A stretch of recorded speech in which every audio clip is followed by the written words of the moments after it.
It was just Christmas that went by, and things were getting busy. I had to start buying presents for the family. I finished shopping. I was going to grab a present for my little cousin. She's not very hard to shop for since she is 4. She likes things like Peppa Pig and My Little Pony.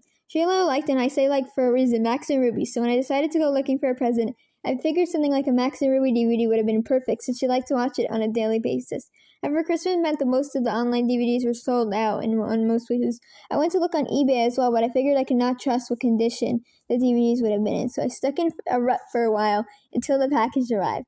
I was at home still scrolling for a stupid DVD until I heard the sound of something being pushed into my letterbox. I caught a hold of it before my dog did and looked at the package. It seemed to be wrapped fairly badly, with what looked like grease marks and stains on it. Naturally, like anyone would, I decided to open the package. Inside was something that I could not explain.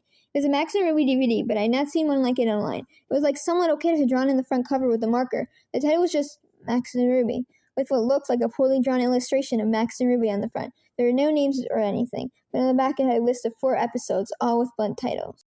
Episode 001, Episode 002, Episode 003, and Episode 004.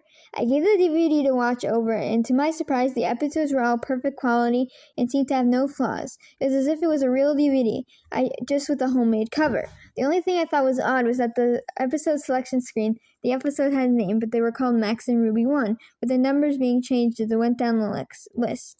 The actual selection screen was just plain white screen with black text with episode lists and nothing else. After giving it much thought, I decided to change the cover to something a little nicer by printing out a DVD cover that I found on Google and tracked down the names of the episodes as they were labeled right.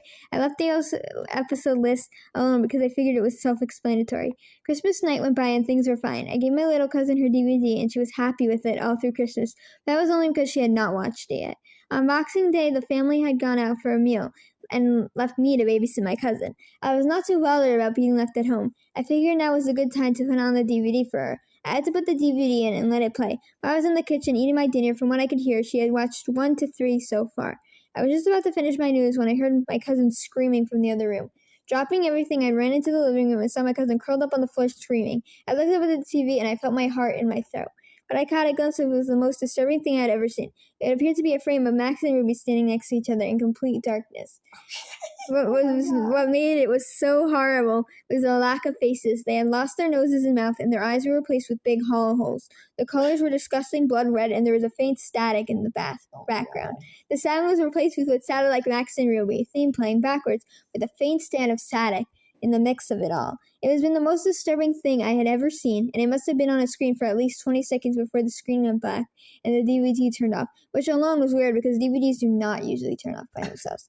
I was able to calm my cousin down by telling her it was not real, and she had just had a nightmare, and she had fallen asleep in front of the DVD. However, I knew in my mind it was completely real.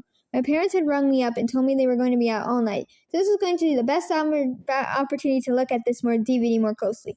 I did not mention it to them, and as soon as they hung up, I grabbed the DVD and stuck it on my laptop. As soon as I loaded, I noticed that episode 0004 had now been replaced with Rest in Peace, Mommy and Daddy, which sent a deep chill down my back.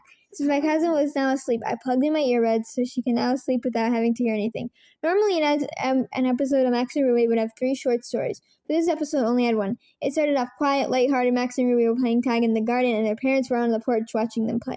After something was off, the sound was playing in reverse, and the parents' faces were of sadness, a film grain, because parents which grew worse and worse every second panned to the mother and father, and the voice of deep sorrow spoke. "It's such a shame," he sighed. It then shut short to the sound of static and a large scream. Oh, I lost it. Okay, 1 second.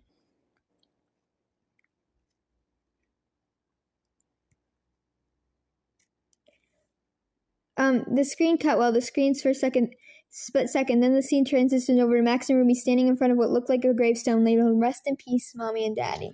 The 2 of them had no faces at this point. There was no sound, apart from the faint static.